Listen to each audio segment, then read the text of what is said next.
Things are gonna get crazy.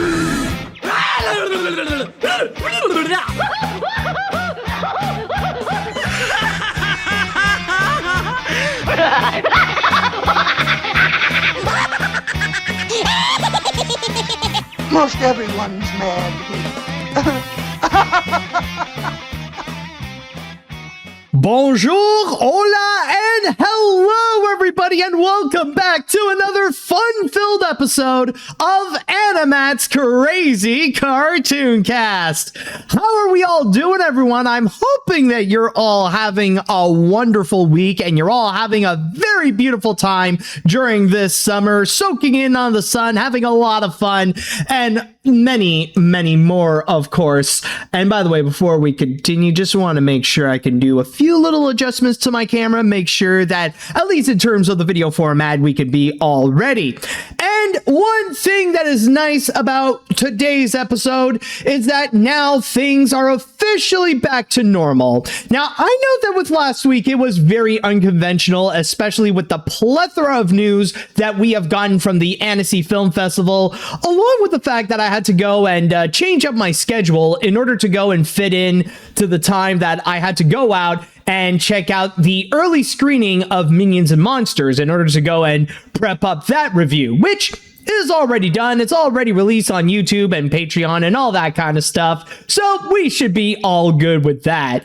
And now with this episode, yes, we are back to regularly scheduled programming, and in here, even though we are going to be looking at a bunch of animation news along with some additional controversial stories that deserve to be talked about here, well, I think we're still going to be in for quite a fun time. So with all that said, now I would like to go and pass this on to the chat wall, and I want to go and ask you all, who is ready for today's episode of AniMat's Crazy Cartoon Cast?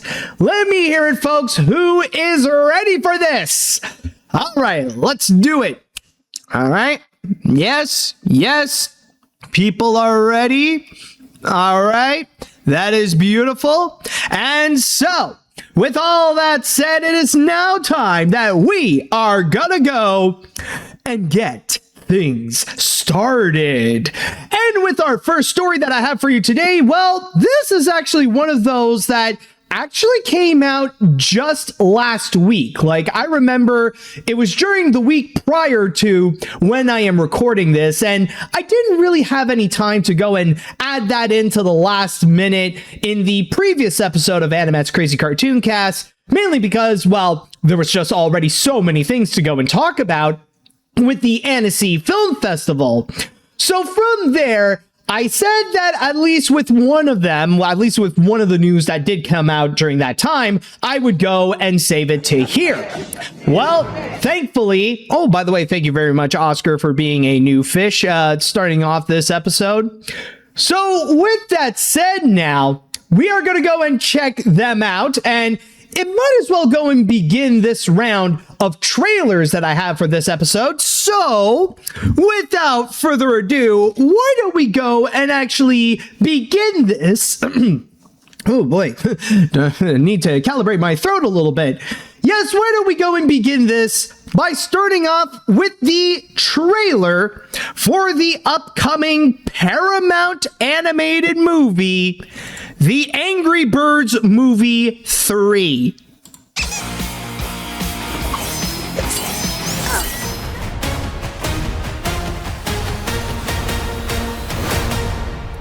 And that is The Angry Birds Movie 3, to which it is going to be coming out at the end of this year on December 23rd. And after watching this trailer and now soaking in on what it is presenting to us, I have one question that I would like to know about The Angry Birds Movie 3. Is that it? Is that really what the movie is all going to be about? Is it really just about Red now becoming a father of three with various different ages of children? Like, you got one teenage guy, a preteen girl, and a baby. Is that what the movie is that all what the movie is going to be? Is just about parenthood?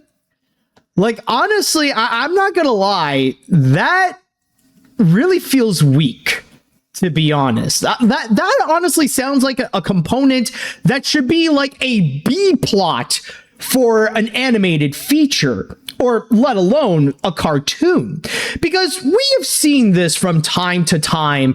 Like, in fact, it's one of the most common themes that you would see in cartoons in general. Like, one of the most common narratives where suddenly you get the character now becoming the parent, whether it be temporarily or as part of a sequel. Now you got the main protagonist suddenly becoming a mother or father and trying to deal with parenthood and stuff like that.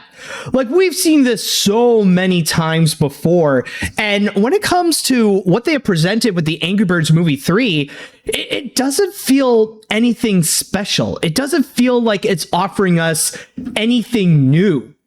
And even in terms of the comedy, honestly, I just don't find that to be great. Like, it would be one thing if the plot is just going to be secondary, but the comedy is going to be the main thing, and they would go and provide some strong jokes. But honestly, what jokes did we get that are actually good?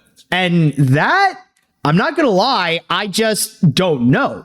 Because when we look into when we look into Red's relationship with his kids, like, we start things off with the teenage son, in which he drops his kid off to high school, and then he would go and list off a bunch of different celebrity names that are nothing more but bird puns. Like, we got this over here: LaSwan James, Hendaya, Michael Beek Jordan, Timothy Qualamay, I said Bad one. Birdie, Tate McCraven, Owlix Earl, Ryan Gosling.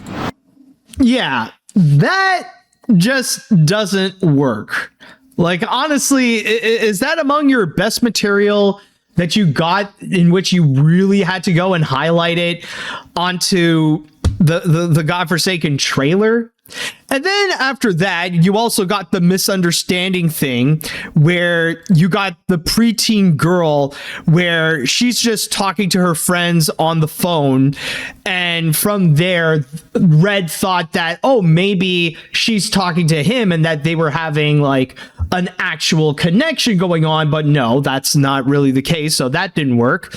And then you got the baby, which is like the typical cartoon mishaps where the baby would go and suddenly would get all these knives just coming out, like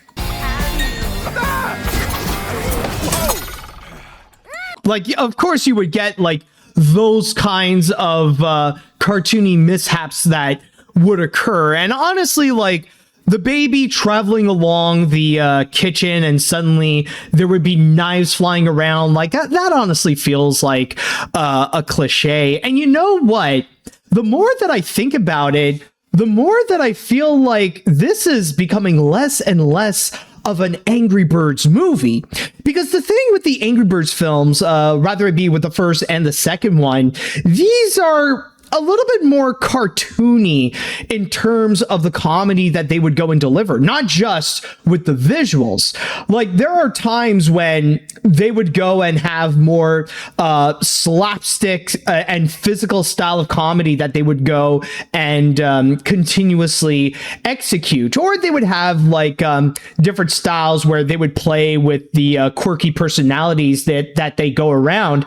But honestly, when it comes to the Angry Birds movie 3 trailer, they're showing none of the typical comedy that you would expect out of the Angry Birds movie. And I think that is a component where, at least for me, it makes it feel absolutely weak. If there is one thing that I did enjoy in the trailer, I would say it's the peeing joke, where they try their best in order to figure out like how to change the diaper and how to control the pee that the bird is delivering again and again, like this over here. A new diaper! I don't know where the diapers are! No! Oh, it's like the Bellagio fountain!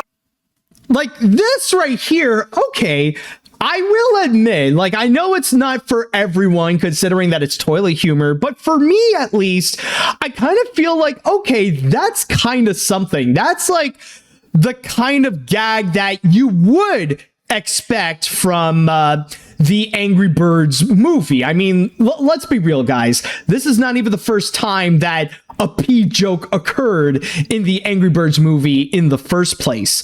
And yeah, like, I know, like, I already see in the chat wall, people are really not into the pee joke. But I mean, honestly, I would personally take this over the rest of the gags. Like, the rest of them are either just not funny at all, or at worst, they would be absolutely cringe.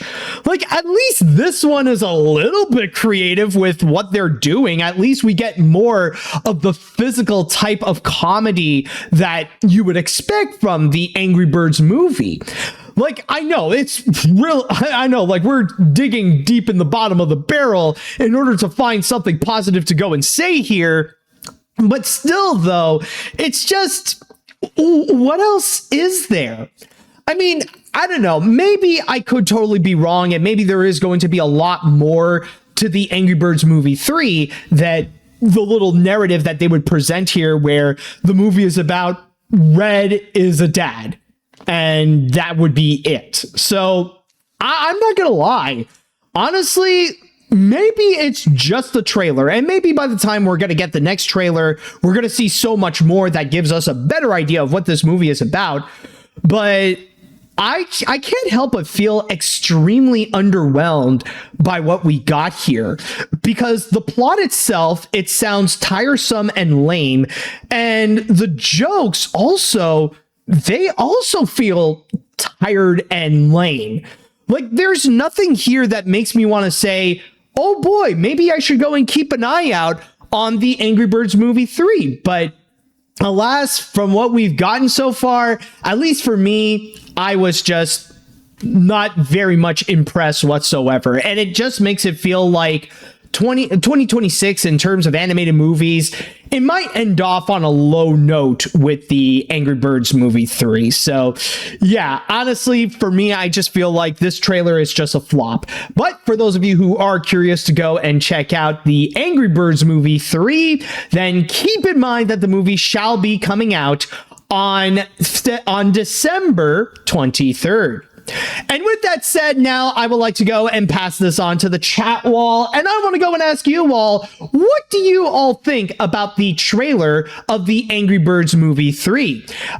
Do you guys disagree with me, and maybe you actually liked it a lot more than I did? Or maybe you're just completely turned off and have no interest in this movie whatsoever because of the trailer. And you know what? Let's go a little extra on this. I want to go and ask you all in a poll. So why don't we go and make one here? And I want to go and ask, did you like the Angry Birds movie 3 trailer? So I'll go and write down yes, and I'll also write down no, and let's see what the chat has to say now. Let's see. I will say I haven't seen the second movie, and I definitely should give it. I've heard it's actually good. As for the third film, I will say I'll remain optimistic on it until I actually saw it. So far, it could be a bit better, but hey, I can't really complain, honestly. I hope this will be like the second film and not the awful Smurfs movie from last year. I'm still surprised that Red found some bird in love and, to quote Syndrome, got busy.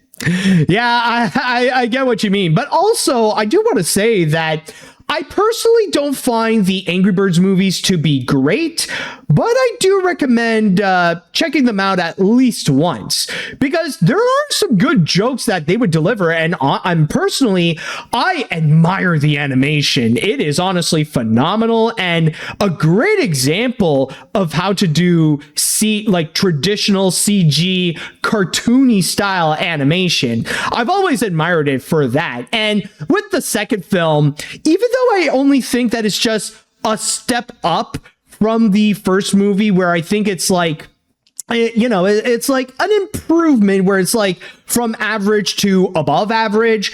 I know there's a lot of people out there who really like the second film, and that one you should definitely go and check it out. I do agree that there are definitely more funnier jokes that you could find in the second than you would in the first. All right, let's see. Well, he did it. Red went and got some cloaca.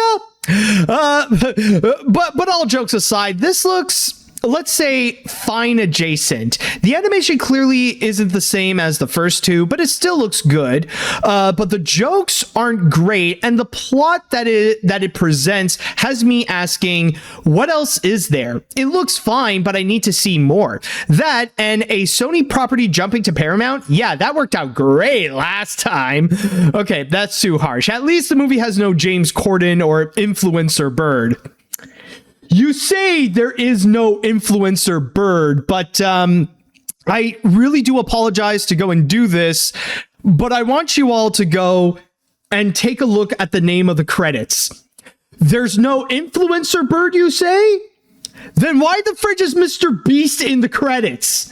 Yes, there are going to be a few influencers or a few YouTubers that are going to be involved. And yeah, Mr. Beast is actually one of them. So maybe Influencer Smurf didn't make it in the 2025 Smurfs movie, but we do have a Mr. Beast Bird. So yes, the Influencer Bird will indeed be there. So hate to burst your bubble on that, but that's actually going to be a thing. All right, let's see now. Even though I'm someone who doesn't mind the other two Angry Birds movies, and I even like the second one, this really didn't impress me. Hold on a sec.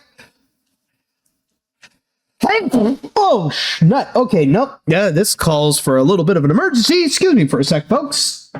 Oh my god. Okay, that came out a lot more than I expected.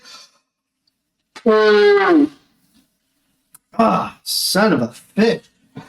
Oh boy, in the middle of the show, or at least in the middle of starting the show. Anyways, back to what I was saying. So, yeah, I'll just repeat the comment here. Even though I'm someone who doesn't mind the other two Angry Birds movies, and I even like the second movie, this really didn't impress me. The whole plot of Red becoming a parent just feels cliche. The humor really didn't impress me. And also, why is Mr. Beast in this? So this is honestly a pass. Not to mention, this is coming out in December, a week after Doom Part 3 and Avengers Doomsday. I'm convinced Paramount has no hope for this. I mean, safe to say that Paramount just has no hope for animation in general. And I mean, we've been seeing this again and again, especially this year, considering that we got the whole situation with Skydance Animation and their rocky relationship with Netflix right now. And then there's also with what happened with the Legend of Aang leak, and you could tell that these guys just don't really care. So in that regards, yeah, honestly, when it comes to animated properties in general, I don't think Paramount has any hope whatsoever. I'm honestly convinced that the Ellisons don't give a crap about animation. Let's see now. What other comments do we have here?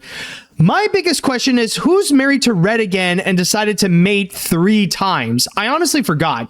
The only reason why I still remember these Angry Birds movies is because of Josh Gad voicing the yellow bird. I'll admit I did laugh at a few jokes in the previous movies, but this, I just feel like they're now running out of ideas already. Also, it's kind of interesting that this is now a Sega movie since they bought Angry Birds a while back. Oh yeah, that is actually true. So, okay, in that regards, maybe it does make sense how the Angry Birds ended up being with Paramount, considering they have a strong relationship with Sega with the Sonic the Hedgehog movies. So that could explain why. I mean, like, I'm not saying that is the fact that it happened, but maybe that is the theory as to why we're seeing this transition. And to go and answer your question, we did have a little bit of a moment of when I think like we saw a little bit of who is the mother per se. And Yeah, it's right over here. I believe the bird is, Silver. It's Chuck's sister. And I remember a friend of mine actually shared with me this meme. And honestly, it is more funny than anything in the trailer, where we got this dark and ominous video, and it's just Chuck just staring at the camera with like a dark, deep voice of like, Red, what did you do to my sister? Why do you have 3 children? What did you do, Red? Honestly, like, I don't know where that meme is, but honestly, that one is just worth checking out. Like, again, that thing is just way funnier than the entirety of this trailer. All right. Anyways, let's see, what other comments do we have? Oh crap, did I miss? Oh crap, I think I missed out on the chat wall. If you could go and remind me on the poll, I completely forgot to go and check what the score is on that. Unfortunately, I did miss it, but let's see. The poll result is 84% no and 16% yes. Okay, so there are a few that actually did enjoy the trailer that we just saw, but for the most part, the majority of people who have voted have pretty much said no. Okay, not really surprised at the results. And I mean, okay, at least there are a few people who did like it. But the grand majority so far is just not, it ain't for them. Anyways, back to what I wanted to read. Honestly, I'm with all you guys. I admittedly enjoyed the first 2 films, but ever since I first heard this was in development, I always thought, do we really need another Angry Birds movie? Especially since it's been a decade since the first film, and Angry Birds itself is long past its peak popularity. The plot and comedy that this trailer is highlighting isn't helping my expectations either. Maybe I could be wrong, but so far, not impressed. Oh, you got that right, man. Let's see. I'm actually looking forward to the Angry Birds movie 3. I'll admit the jokes aren't the greatest, but I'm hoping there'll be more funny. There'll be funnier moments. I heard some people wish this was an adaptation of Angry Birds Space, but we'll just have to wait and see if space becomes an element in this, aside from the parenting. Out of the films, I thought the second movie was the funniest. Yeah, I think honestly that might be and not to say that what you said is bad, but that might honestly be like the coldest take in all of this, that the second film is the funniest. And yeah, even I agree. Angry Birds movie 2 so far, like, not the best movie out there. I wouldn't even say it's great, but it definitely is the funniest so far compared to the first and compared to the trailer of the third one. All right, I think I'll read one more comment and then we're going to go and move on to our next comment. Let's see. Okay, I get the fact that this is kind of weird of a trailer, especially since it feels more like something from an animated short, but I do have hope this is going to be an enjoyable film. I love the Angry Birds movies. In fact, before Sonic and Mario, the Angry Birds films were considered to be the best films based on games on Rotten Tomatoes, and keep in mind, this is the first trailer. They'll probably do better in the next one. At least I'm hoping. Well, at least there are some people who are remaining optimistic to see what's going to be in store with this picture. But for the most part, it looks like, this trailer right here did not do the movie much favors. And honestly, I kind of agree with that. Honestly, I feel like this trailer was a flop. But again, if you are interested in checking out the Angry Birds movie 3, then keep in mind that the film shall be coming out in theaters on December 23rd. And with that said, we're going to go on to our next break. And when we do come back, we're going to watch another trailer. And hopefully, even though this one is going to be coming out months after the Angry Birds movie 3, hopefully the movie will be more promising than what we just saw. So stay tuned for that. All right, welcome back. Now, when it comes to our next story, we are going to go and talk about Illumination. Considering that just recently they got their new movie release with Minions and Monsters. And just to go and give out my quick thoughts on that, honestly, that definitely was the biggest surprise of the year. Not to say that it came out as a great movie, but I would argue that it's probably Illumination's best movie in a long time. And who would have thought it would be the third Minions movie that would actually go and do that? Considering that with that movie, it actually, it was honestly a lot of fun. And you could genuinely tell that it does have heart, where it wants to be a throwback and a tribute to classic cinema from a whole century prior. Even though it can have a few flaws, it can have some issues where it holds it back from being one of the best animated movies of the year. But still, though, I will say that I had a pretty good time with it. Like, honestly, that is a movie I would unironically recommend. But at the same time, though, I would say I am rather shocked to see how it's not performing amazingly at the box office. Like, so far, reports have actually been saying that it is the lowest grossing opening for the Despicable Me franchise, which is rather shocking to see. Like, what is considered the highest praise Despicable Me movie in the whole franchise, or at least like the highest praise Illumination film in a long time. And so far, people are not really going into it. It's rather surprising. I mean, maybe they'll go and like recuperate their money through the international box office. That is a high possibility. But still, though, overall, this is just to say that I definitely had a nice time with Minions and Monsters. But this over here is not about Minions and Monsters, though. This is about Illumination's next movie.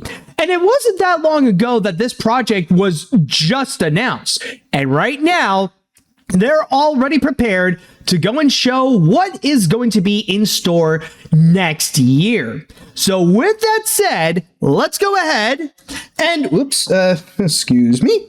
Let's go ahead and check out the teaser trailer for the upcoming Illumination movie, Not Alone.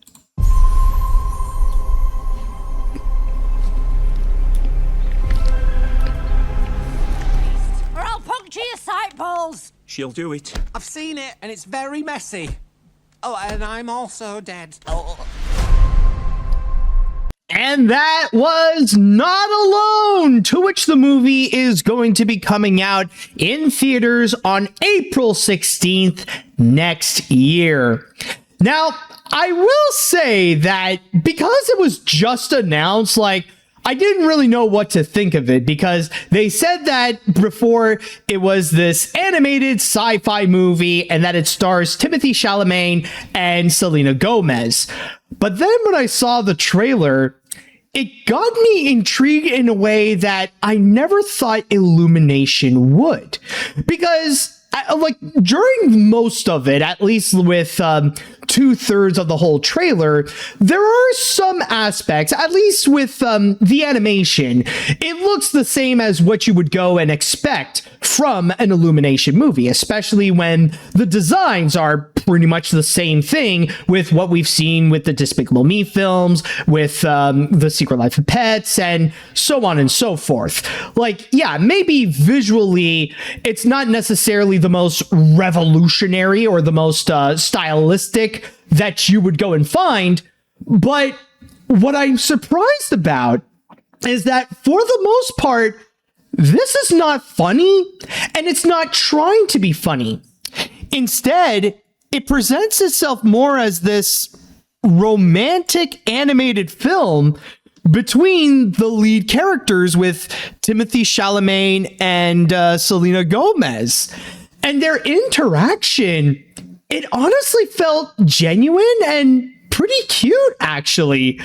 You know, it's like this nice little moment where two people working at this space station, like, you kind of see how, you know, there's a bit of love that started to go and bloom there. And you know, that was something that somehow it got me hooked. It, like, even during that cute little interaction that they got in the beginning, like with this right over here. Thanks. Did I just make you blush? Oh, Joe, that's adorable. No, I'm not blushing. You know, like that little moment, that is honestly very sweet. And even during the whole thing, like, you don't really know what's going on, but what got you invested in this is the couple that we see here, that we see like now they're taking their first steps into possible romance. And I mean, it worked out, like, not just like, and it's not just with the performance of Selena Gomez and Timothy Chalamet. Like, so far, the acting that they've done in this teaser trailer, so far, it's very solid. But even with the animation, just with the subtle, subdue, more like down-to-earth animation with like subtle acting, it's actually very nice. It actually works out very well. And then, of course, from there, like, you get the intrigue of like, what's going to be coming down to Earth? What's going to be there's going to be this space thing that's going to be happening. How is that going to affect the entire planet? And especially, how is that going to affect the couple? Well, honestly, there's a lot of it that feels like it's going right in all the ways that like you didn't expect. And especially when like very little that you would see where, again, there's not much like funny things that would happen like what you would normally expect from Illumination. There's not much of that goofiness that's going on other than like maybe the quirkiness of the Timothy Chalamet character. So there's a lot of it that's, honestly, it got me there sitting like, let them cook. They're doing something that's obviously different and it's actually working. But then, of course, all good things had to come to an end, and there was one moment where immediately it has to go in and remind us that this is an Illumination movie.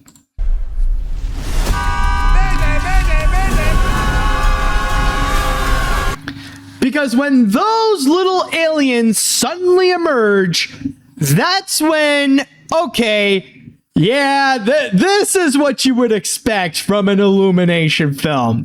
Like, these little guys, yeah, that, like, now you could tell this is an Illumination movie.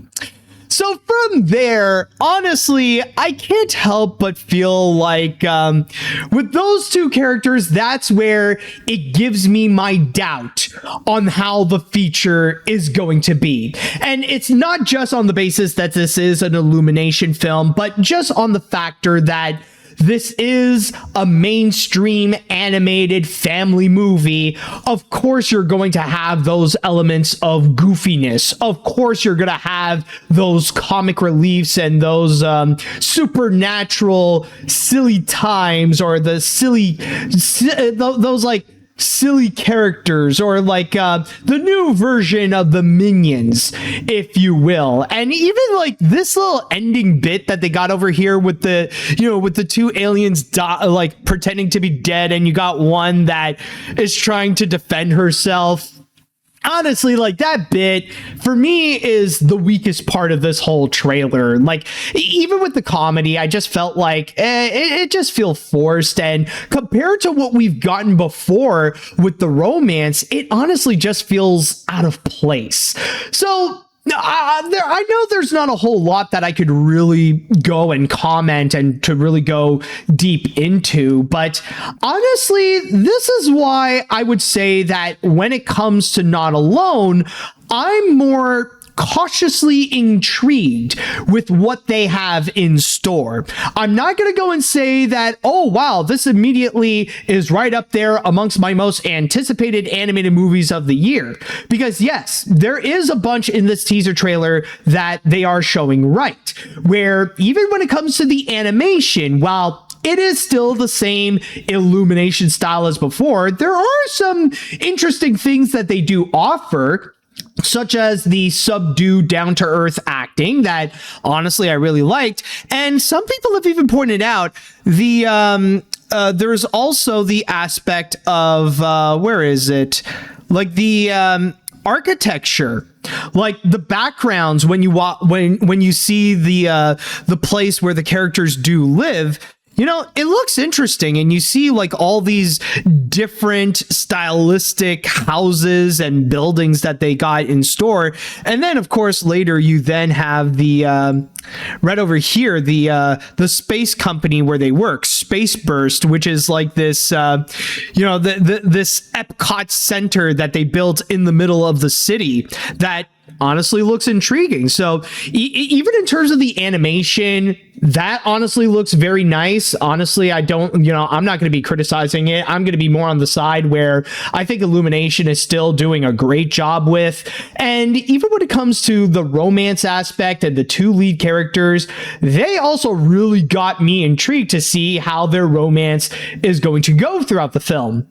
But then there are the factors of the aliens where they step in, and honestly, with that component and also the comedy, that's where I feel very iffy, because this movie isn't just going to be about the romance, it's also going to be about the goofy aliens, and that's the thing that I am not 100% sure on how they're going to go and handle it, or if it's really going to handle well, especially when we see the contrast to when we see the aliens appear at the end and everything beforehand with the little romance that's going on, that they feel out of place. They feel like two completely different things that are going on. So honestly, I don't know. I feel like I need to see another trailer to go and highlight a better example of how this movie is going to be, because I'm not immediately going to go and jump into this just yet, even though there's already some really good things about it.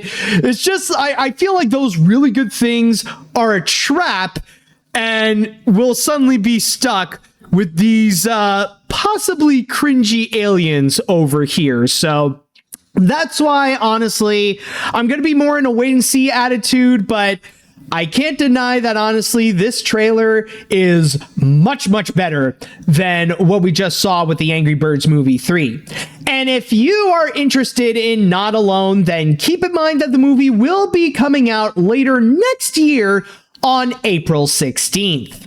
And with that said, now I would like to pass this on to the chat wall, and I want to go and ask you all, what do you all think about the Not Alone teaser trailer? Did you guys actually like it? Do you think this movie is going to be great? Or do you have your doubts about it and you're not as intrigued? Let me know what you all think.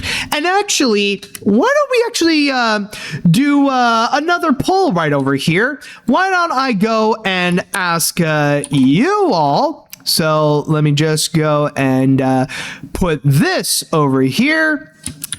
Did you like the Not Alone? Whoops. Accidentally hit the caps. Not Alone trailer.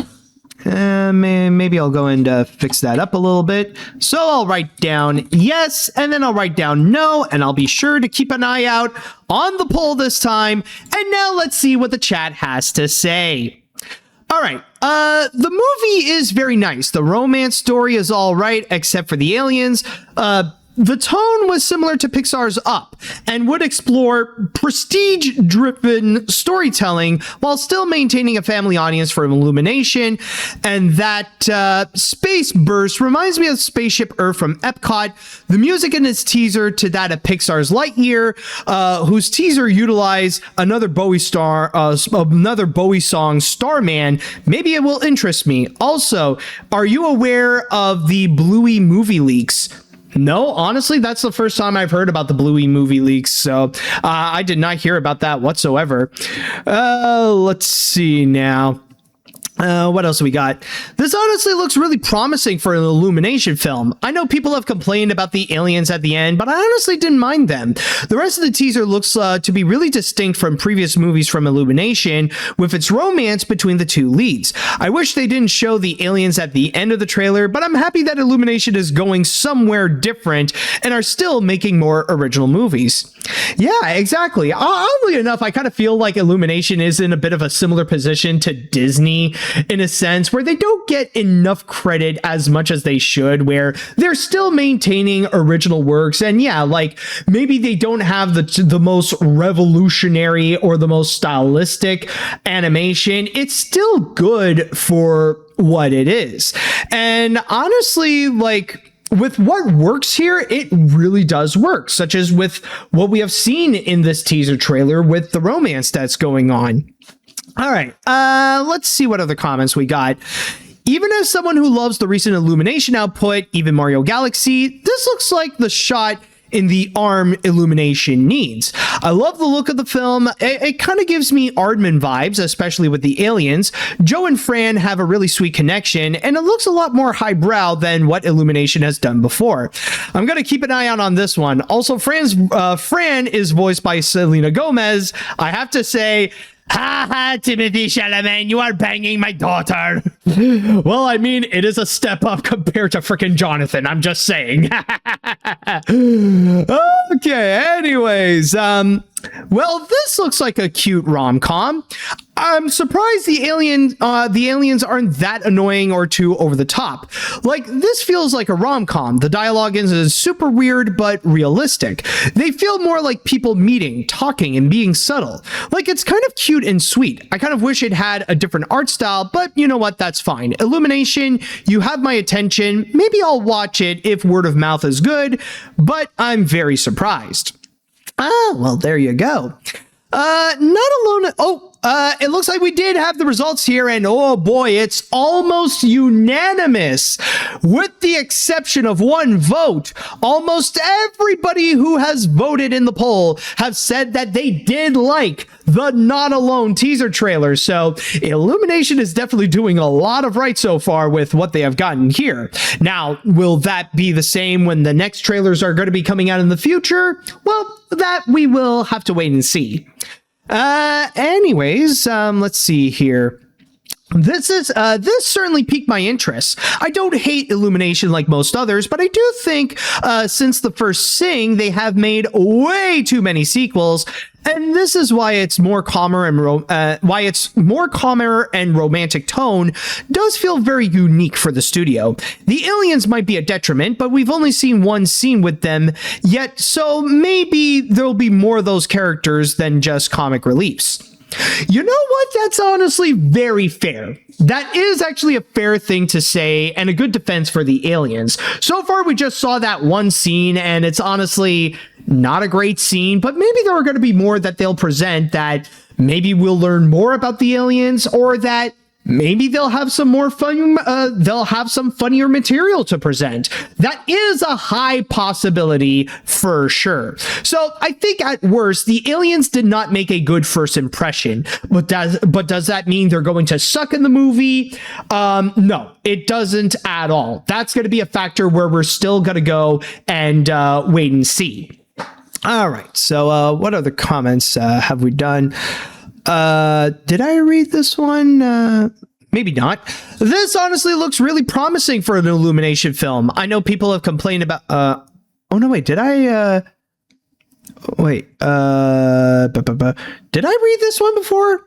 Hold on a sec. This honestly looks really promising for an Illumination film. I know people have complained about the aliens at the end, but I honestly don't mind them. The rest of the teaser looks really distinct from previous movies from Illumination with its romance between the two leads. I wish they didn't show the... Okay, maybe I did. Maybe I have, actually. It sounds familiar. All right. Anyways, oh yeah, I already read that one. Okay, I do apologize. Just trying to make sure, like, there's already like a whole bunch. So, okay.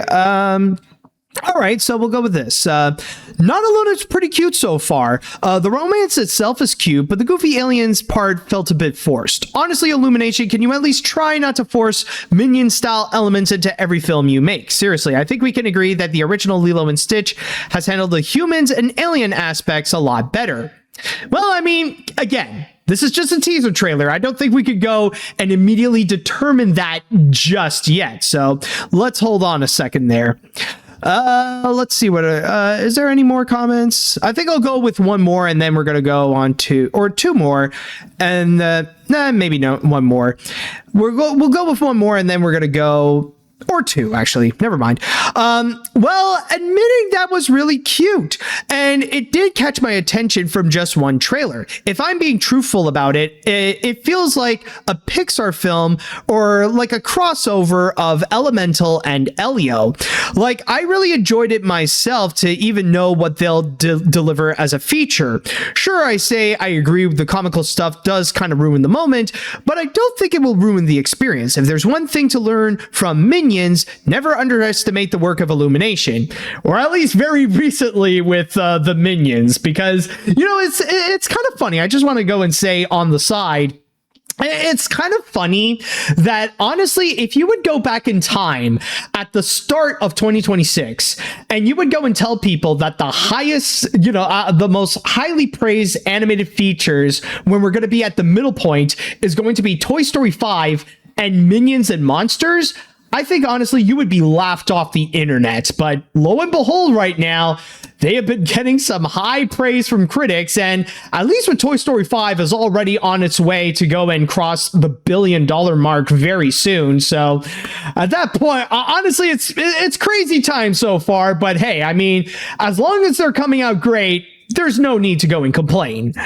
Anyways, where do we got here? Wow, this has potential to be great, Illumination. First off, the voice cast is actually great. Timothée Chalamet sounds pretty decent for his first voice acting role, and Selena Gomez actually sounds great so far. The animation and the aliens look pretty cute. I also learned that the director previously directed Far From the Tree for Walt Disney Animation Studios. So yeah, I'll be happy to check it out since I love sci-fi so much. Also, rest in peace, David Bowie. All right, so from there is a lot of intrigue so far, and a lot of people, it looks like they're going to be keeping an eye out on this feature. So once again, just to go and remind you all, if you guys want to go and check out Not Alone, then keep in mind that it's going to be coming out in theaters on April 16th, 2027. And with that said, we're going to go on to our first break, and when we come back, we're going to go and talk about Illumination some more, but it sounds like they're going to go into a bit of trouble. Not necessarily with whatever movie they have coming up, but they're going to be in a place that is very unexpected for them, in court. So we'll talk about that after this. Welcome back. Now, when it comes to our next story, we're going to go and talk about another Illumination film, this time being the 2023 movie Migration. Maybe some of you remember when Illumination did put out that original movie about ducks that want to go and migrate, but they end up in New York City, and of course a lot of mishaps would go and occur. Personally, I didn't really think it was that great of an animated feature, but I wouldn't say that it was bad at all. And I know that it does have its audience. There are some people who do enjoy it, and I mean, I can understand the appeal for others if they if they did like it, or if they consider it amongst their favorite Illumination movies. However, it looks like that the feature does have a bit of an intriguing update, but not necessarily in terms of what's going to be coming up for Migration, but rather it looks like it might have some copyright trouble going on. So with that said, let's go and discuss about the Migration lawsuit. Yes, screenwriter Kenneth Giavara is suing both Illumination and writer Mike White for copyright infringement. Now, the main thing is that Kenneth Giavara claims that apparently Illumination ripped him off because he had a script that was going on for a while that sounded very similar to the concept of migration, which in this case, he wrote a script that is called South for the Winter, which that also has a plot line about birds that are trying to go and migrate and have their own wacky little adventure from there. Kind of like turning migration, turning a bird's migration into a road trip style movie. Now, to go further into detail about this, it says here now, just to read you from my source on the Hollywood Reporter, it states that the lawsuit points to several alleged overlaps between the scripts across plot, sequence of events, and themes. Like the Illumination movie, South for the Winter features a family of birds living in New England confronted with a decision of whether to migrate to a warmer climate or stay in the safety of their home. They begin their migration in Central Park in New York, where much of the films are located. Giavara stressed that the headstrong protagonists in both movies are named Mac and are helped by an older mentor bird who introduces an alternate worldview by encouraging freedom and exploration. Themes of coming of age, independence, and migration as an identity-forming adventure are featured in Migration, like it is in South for the Winter, the lawsuit filed on Friday claims. We also did get a comment here coming from Francis Bottini, who is the lawyer for Kenneth Giavara, in which it says, it is more than just a mere possibility that White, or Mike White, the alleged writer of the screenplay for Migration, discovered and misappropriated the South for the Winter copyrighted work and or disclosed it to the defendants, who then incorporated elements from those works without permission or authorization. In the lawsuit, it also says here, Giavara seeks profit from the movie and unspecified damages, plus a court order naming him as the writer of the film. So that's basically the main thing with what is going on with this Migration lawsuit, is that someone is stepping in and try to claim that he is the original creator of it and now wants to sue the studio for whatever damages that they would go and seek. Now, I will say that it's been quite a while since we've had one of those stories. You know, like we've gone on for quite a while, for several months, I would even say, maybe even a few years since we have last heard of someone trying to go and put out their own story of saying that, no, I am the original creator. This company stole from me, so now I'm going to sue and make a lot of money from them. So, of course, like, we've heard about this before, but I will say it's been a while since we've heard one of these. But with that said, however, now that we did get a new version, I'm not going to lie, and I'm going to say that and by the way, before I continue, I just want to go and specify, I know that I am not a legal expert whatsoever. I'm just expressing my opinion on what we are seeing with this piece of news right over here. But I honestly cannot help but find that Giavara's case kind of sounds weak, because there is a lot of it that it really just sounds like coincidence more than actual evidence that they would go and steal that idea. Like, basically, like, one thing that it would go and immediately claim is about the main premise of it, is that this is a migration movie, and the fact that you got these birds that they have their little adventure flying to wherever they want to go, and then they end up in New York City and stuff like that. You know, I would want to go and say that maybe that's not the most original plot that you would go and hear so far. And I mean, especially with Illumination, of course, this isn't the first rodeo of having an animated feature where a bunch of animals are living in New York City. I mean, like, we've seen it with The Secret Life of Pets, and we've seen it with several movies before. I mean, even Disney has done that before with Oliver and Company. And even, like, continuing forward, like, when they say, like, also, like, some of the different things, like, oh, they both have a main character that's named Mac, or that there's also a mentor character that shows them a completely different point of view, or that that there's this conflict of rather they want to stay at home, or if they want to fly, they want to go and migrate south for the winter and stuff like that. Like, you got, like, there are those parallels that are going on. But if you would go and ask someone to create a movie about birds that are migrating, you're going to see those patterns that are going to be coming up. This isn't necessarily an exclusive idea that one person would go and think up. Again, I just can't help but feel like so many of these are just coincidences. And I would not be surprised whatsoever if the lawsuit is ultimately just going to be fully rejected?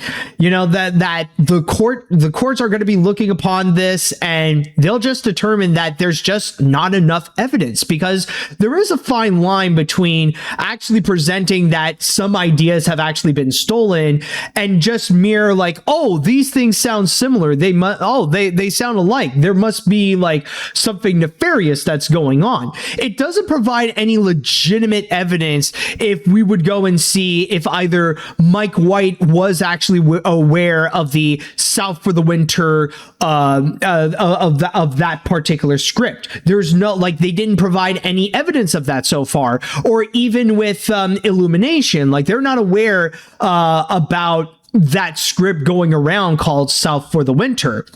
I mean, at the most, it does say over here that there was at one point in 2011, Giavara's script for the film won the top prize in the Fresh Voices screenplay competition in the animation category. It was shopped across Hollywood for years by Giavara's attorney, who sent it to studios, producers, and agents. Like, that's probably the most where it would have in terms of maybe there might be some kind of connection between that script and Illumination, but again, it doesn't show enough actual proof, because so far its main arguments are just the coincidences between South for the Winter and migration, and that alone is not enough.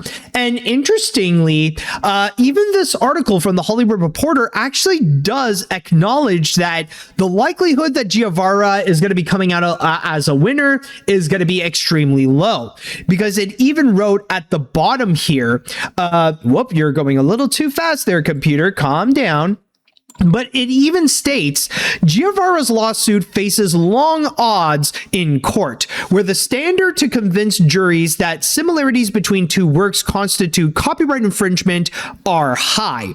Copyright law doesn't protect general ideas or tropes considered standard in the treatment of particular topics. Think a getaway driver in a heist movie. Only the particular expression of those ideas. Last year, juries in idea theft cases over M. Night Shyamalan's Servant and Moana they've rejected copyright infringement claims. So they have been going on, and so far nothing has actually happened, because the courts would go and immediately reject them. Because again, having those types of similarities, that's not enough to go and prove that there's actual copyright infringement or that someone is stealing someone else's ideas.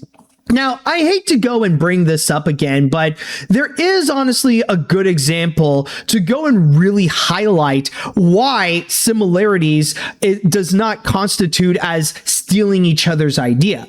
Like, let's go and talk about Disney's upcoming animated feature Hex, and especially when it comes to the allegations that apparently Disney stole the ideas of the Owl House in order to go and create Hex. Now, let's go and say, hypothetically, if Dana Terrence decided to really listen to those terminally online commenters, and she decided to go and take action where she would sue Disney for copyright infringement, where she would accuse Disney Animation of stealing her ideas from the Owl House, and they would go and incorporate that onto Hex. That I will go and tell you that Dana Terrence would absolutely be laughed off the court case. Because if she would go and use those same arguments that we have seen from the toxic side of the cartoon community, where they would go and say that, the plot lines sound very similar. Oh, it's like Disney is making a movie about witches, which is also like what happened in the Owl House. Oh, and it stars a girl that's trying to become a witch, just like in the Owl House. That is not enough, because those are considered tropes, and it can be proven again and again that this has already been done way before not just Hex, but also prior to the Owl House. So that's why there is no actual case in terms of that, and that's why we don't see Dana Terrence actually pursuing legal action against Disney for allegedly stealing her idea for with the Owl House and Disney transforming it into Hex, because there is no actual case and there is no actual proof that it really is that. So that's why I wanted to go and bring this up, mainly because just saying that these kinds of coincidences, they are not enough legitimate evidence to say that this is either copyright infringement or that this is actually an idea that was completely stolen from someone else. I know that people do love to think about the idea of how major corporations are evil and that they would steal from other creatives in order to go and make their own profit. But whenever these things actually do happen, it never works. And I would even dare say a lot of them are not even true. A lot of these people, like there have been times that it was actually proven that these are legit scammers that are trying to profit off of a studio's success. Like even the whole thing with Moana, for example, that the one guy, like he was asking for like stupid amounts of money and wants to do so like immediately after Moana was already proven to be a massive success. So in that regards, yeah, like that one sounds way too fishy, and it just sounds like a scammer just trying to profit off of the success of Moana with no actual evidence of real malpractice on Disney's end. And I think honestly, this might be the same case here. Now, I am not saying that Kenneth Guevara is a liar. I'm not saying that he's trying to swindle out of Illumination with the success of Migration. I'm not saying that at all. But what I am saying is that, in my opinion, I feel like the likelihood that Guevara can go and legitimately prove that there is some malpractice and that there is copyright infringement going on, honestly, I feel like it is very low. So in that regards, I feel like it's not going to take long until this thing is just going to be dropped entirely. Or, you know what? If Guevara wants to go and save money, just drop the case right now. I don't think the legal fees are really going to be worth it in that case. So just thought I would go and express my thought onto this. But personally, I'm not buying on the idea that South for the Winter is Migration, for the matter. I'm not buying that Migration is a ripoff of South for the Winter. So with that said, now I would like to go and ask the chat wall, what do you guys think about this Migration lawsuit? Do you believe that Illumination stole the idea, or do you think that there's no actual case and that the comparisons are just coincidences? Let me know what you all think of this. All right, so I'm going to be honest. While I think this man might be telling the truth, I feel like this is not going to work in the long term. If not, the costliness of the lawsuit, I don't think this man will get any monetary damage. For the sake of the court's time, they should just throw this case out. Save everybody time and money, and maybe this guy can potentially get another screenwriting job. Yeah, this is honestly a case where we just got to go and move on. Like, really, this is the best thing that you can do. And I mean, like, the case that you have, it's not enough evidence to go and say like, oh, this is a ripoff. I mean, there's a likelihood that it could happen, but the chances are extremely low. And I would be shocked if Illumination ends up losing this case. All right, let's see. With those types of lawsuits of stolen ideas from other people, don't have proof, or just made up stuff, like the one guy accused Kung Fu Panda for stolen ideas, and that guy who accused that film got canceled because he used a lot of the Lion King coloring book. It does not have real stuff like scripts to back up the claim. Another example that made a fool of himself that involves an animation was the case with Vic Mignogna for defamation. You need to stop listening to attention seekers for clout and focus on yourself. Exactly, man. Good. Some good examples right there. Like, there's a lot of it where it's like, it just doesn't work. Let's see. To be honest, I really have my doubt that this lawsuit will even happen. This is basically the same song and dance that we've gotten someone trying to sue an animated film just to get money. Not to mention the fact that it's an animated film that takes place in New York City. We've seen other animated films do this plenty of times, so I really don't see this lawsuit going anywhere. Yeah, exactly. It would be like if, like another hypothetical, but probably stupider example, it would be like if, it would be like if Disney would go and sue Illumination because they accuse Sing of being a ripoff of Zootopia, just on the basis that they're both movies that feature anthropomorphic animals. It just doesn't work that way. Let's see now. What else do we got here? I'm so tired of hearing these kinds of lawsuits that none of them ever got into court. It's the same story over and over again, except changes the animation studio name. I feel like these filmmakers suing any studio hates good filmmakers, and also jealousy, I can tell as well. Also, the story isn't getting that much attention compared to the ones that Disney Animation or Pixar would get sued for. Really shows how evilly biased and hypocritical this fandom is. So yeah, throw this lawsuit away. Yeah, I mean that's sadly the reality. Is just because of which studio is involved.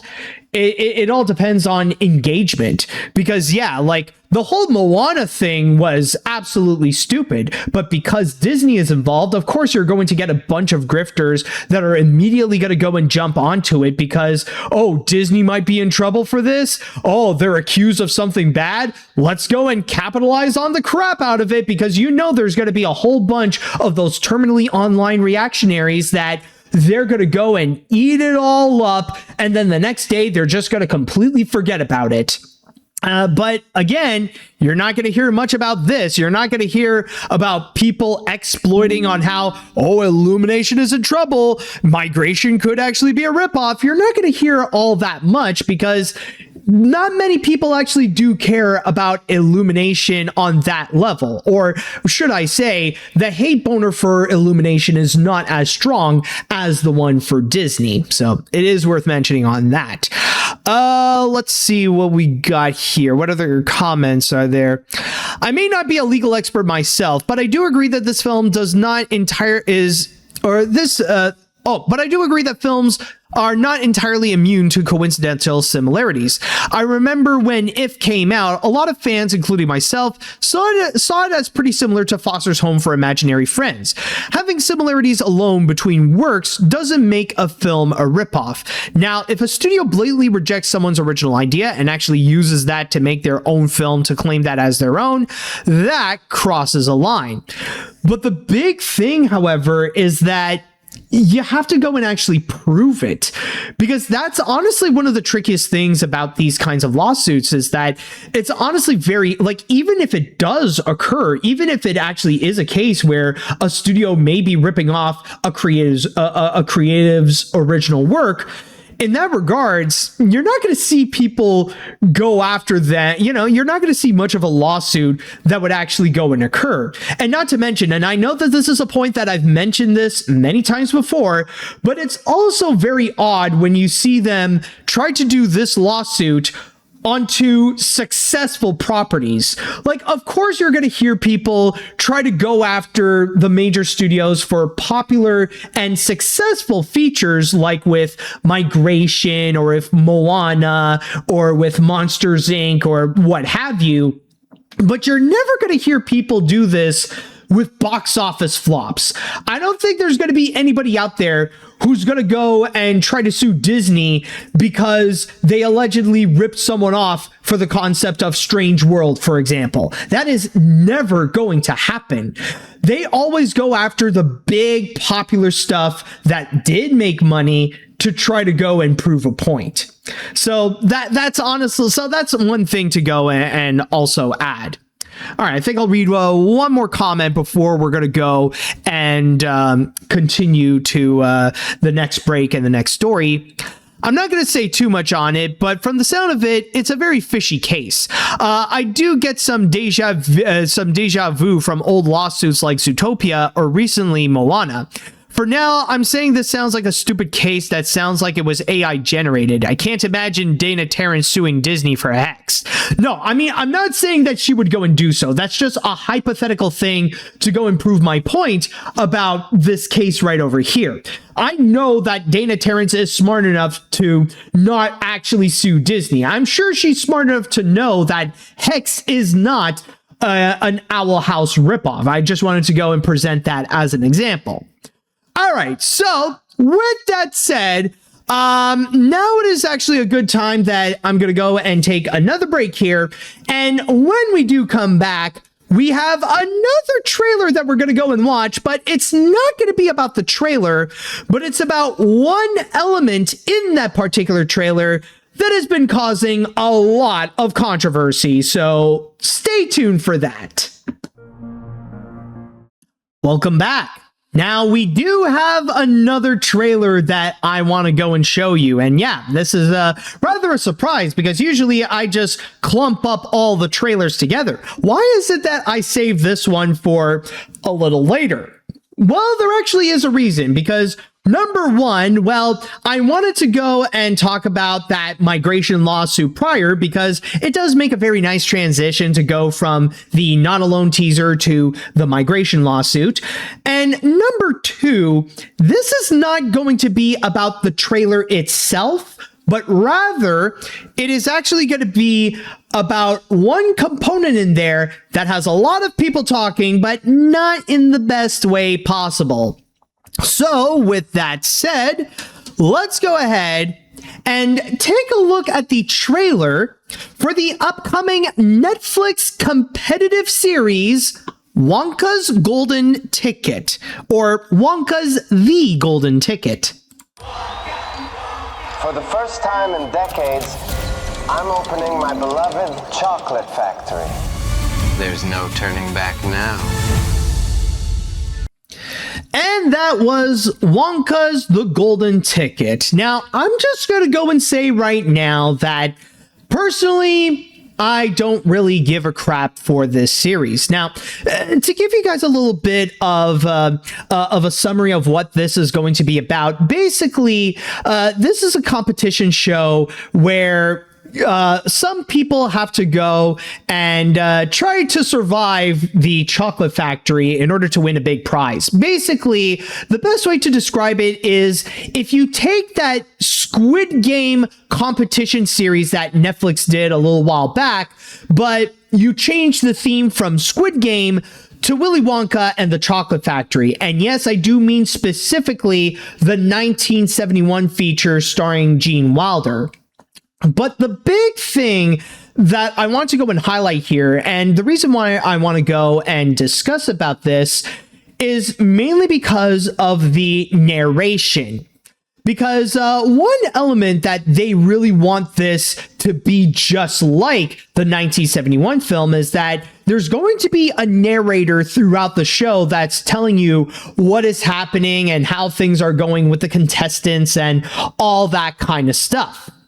However, the big catch is that the person who's narrating is not a person, but rather it is actually AI generated. Yes, Netflix actually used an AI voice to go and replicate Gene Wilder in order to provide the narration for The Golden Ticket. To go into specifics about what they have done here, I'll actually go and read you from my source. Yeah, right over here on Deadline, where it states that Deadline understands that Netflix worked closely with 11 Labs, the AI audio company that counts Matthew McConaughey amongst his investors, to recreate Gene Wilder's voice. 11 Labs has recently worked to recreate Michael Caine's voice for an audiobook of The Odyssey, and recently partnered with the Stan Lee estate to create the superhero creator's voice.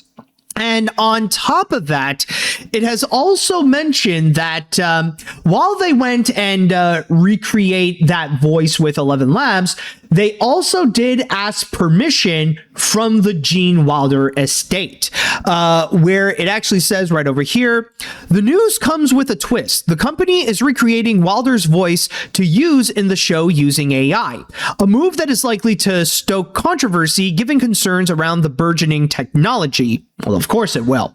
The use of Wilder's voice has been recreated with the consent of the Wilder estate, with his wife, Karen B. Wilder, saying that she is delighted to introduce the actor's magic to a new generation. And all this all this is just for some godforsaken Mr. Beast style series, all themed to Willy Wonka. But for real though, what I really want to go and highlight is the fact that this series is going to be using AI for the narrator. And honestly, I have to ask this not just as someone who is against AI, but also as an actor. Why though? Why do you want to go through all that trouble just to get a narrator? Like, honestly, it is perplexing for me to think, mainly because of the fact that can you not find an actor who can actually do a great impression of Gene Wilder? I'm sure there are many people out there who can actually recreate that voice so well. I'll admit, I don't know if I can personally, because I know that with the style and the tone that Gene Wilder's voice has, it is pretty drastic from mine. Like, I would have to really work on it. And even if I could, even if I can try to do some sort of replication, like, I'm not 100% sure if I could be on that level where it would sound identical. But I'm sure that there are plenty of actors out there who can actually do a solid impression of Gene Wilder.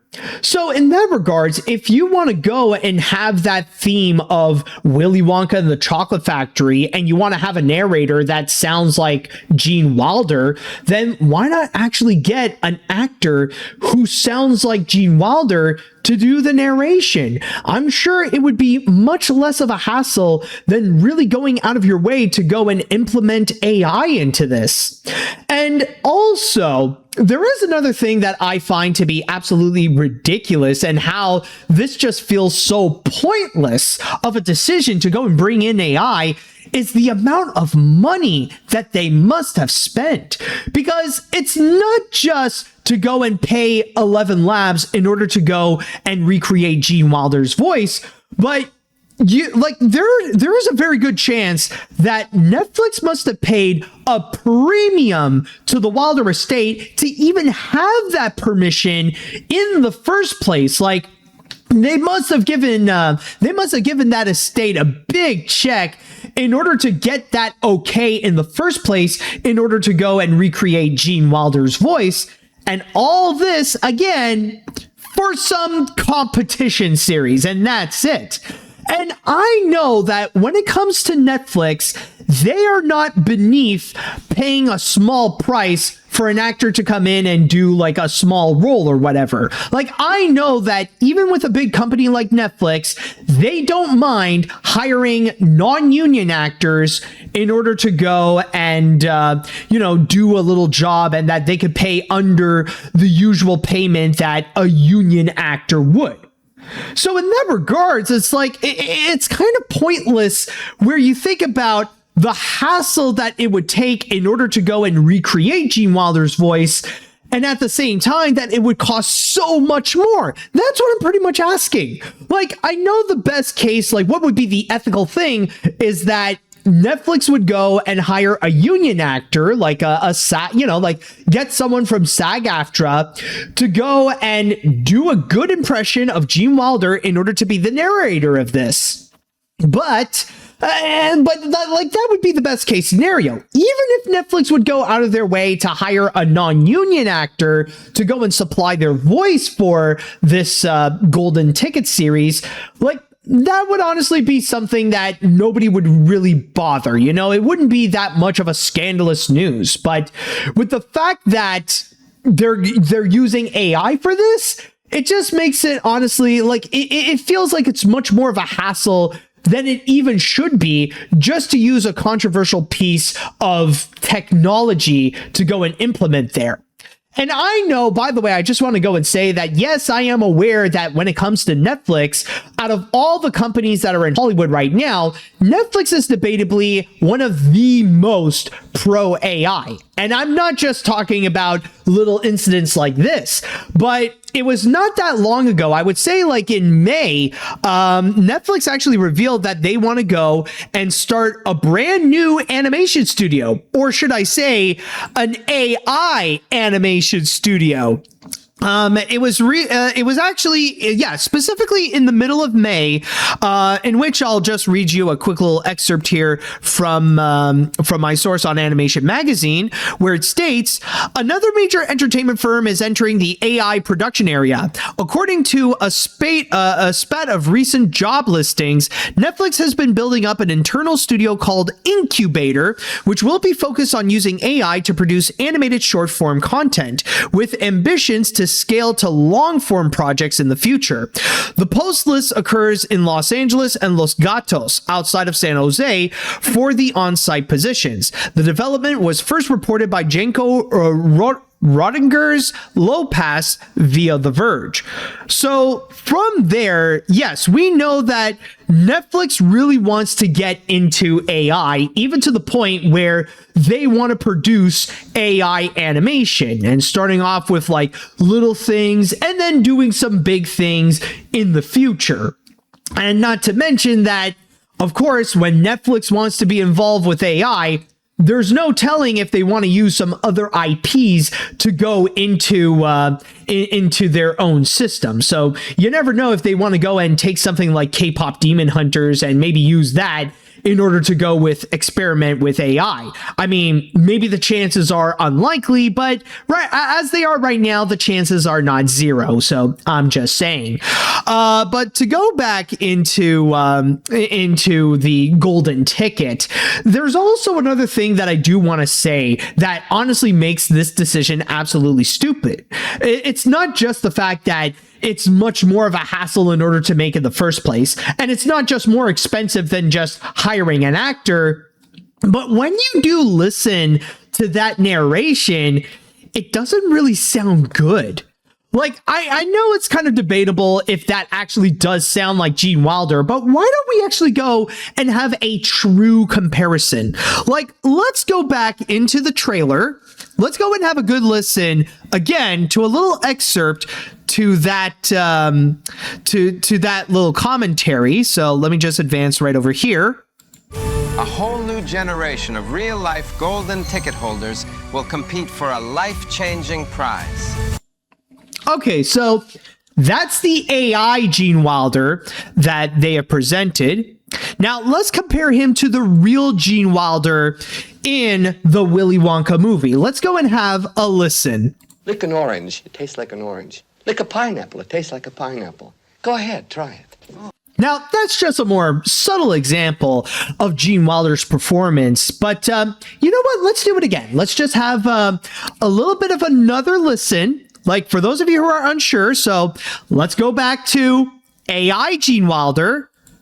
Or say a most unfortunate goodbye. Magic you remember at the magic you remember. Sorry, let's go back here. Marvel at the magic you remember, and delight in my newest wonders beyond imagination. All right, so that's the AI Gene Wilder. And now let's go back over here with the real Gene Wilder. Tastes so real. Try some more. The strawberries taste like strawberries. The snozberries taste like snozberries. So already, for me at least, there is a massive difference. Now, I know that it is debatable if the AI Gene Wilder even does sound like Gene Wilder in the first place, but I think the thing that really does stand out to me, and why is it that the AI version just sounds wrong, is just by how boring and monotone it sounds. Like, it doesn't sound like there's much emotion that is being conveyed with that AI Gene Wilder. And that is one thing that I personally feel like that's where it fails in terms of being a Gene Wilder impression.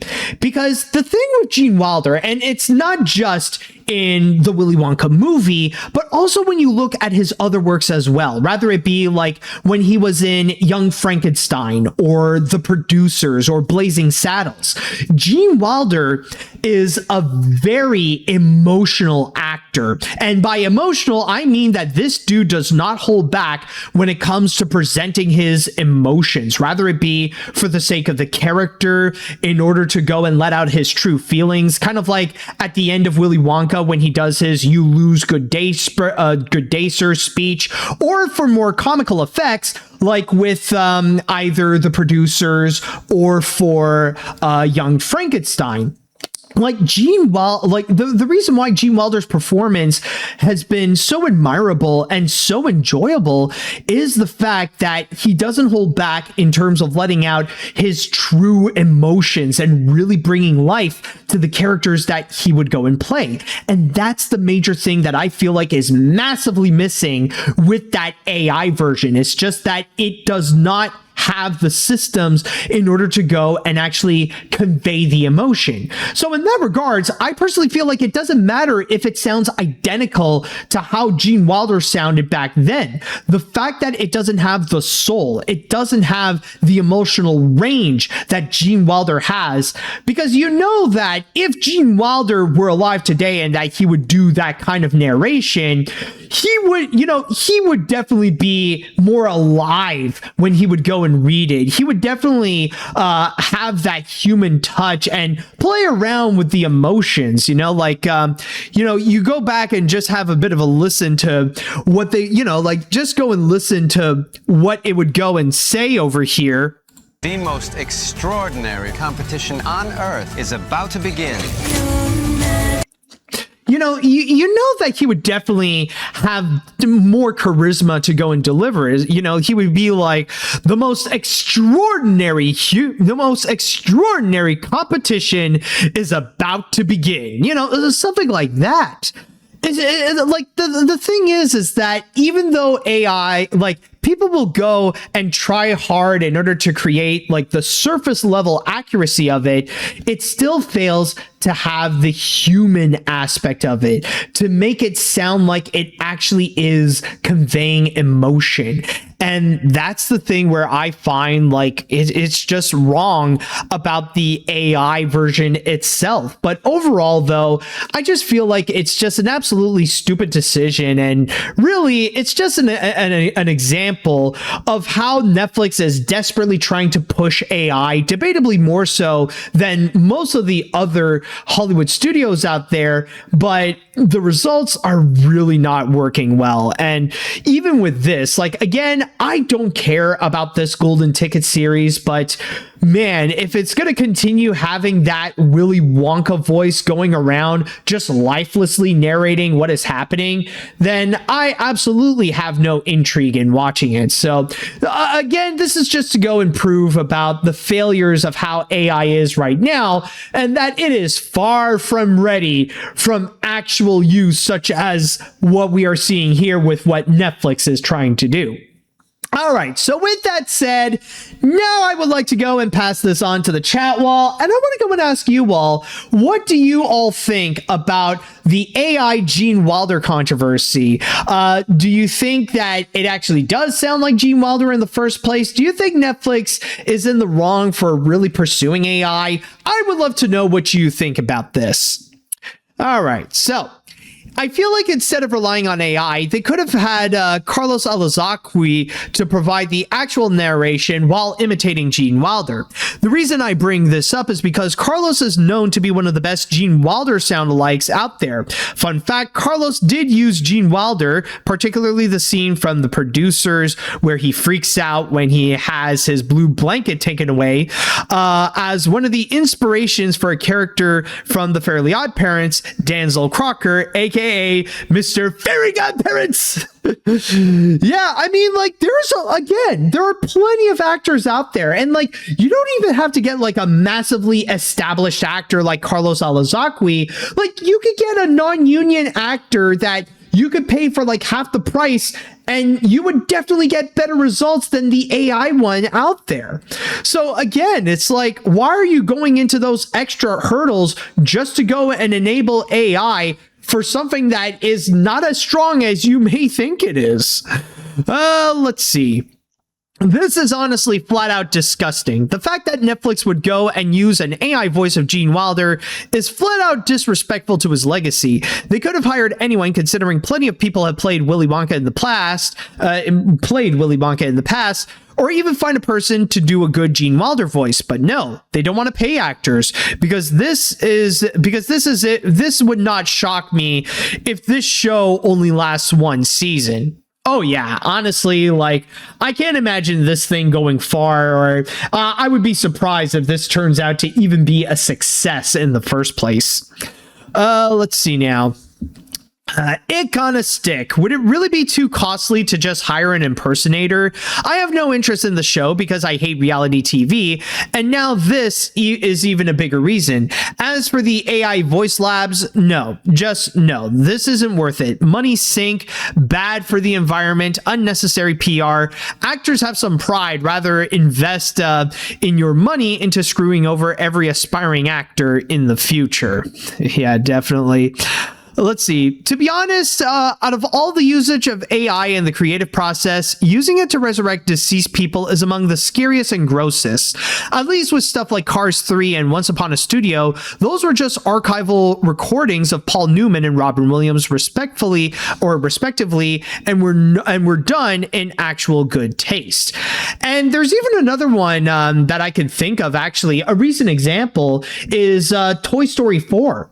Now, I know that was technically done prior to the whole AI trend going on, but that's another one where what Pixar did was actually use archival footage of Don Rickles to do some of the voiceover work of Mr. Potato Head, and it did manage to work with some pretty good results.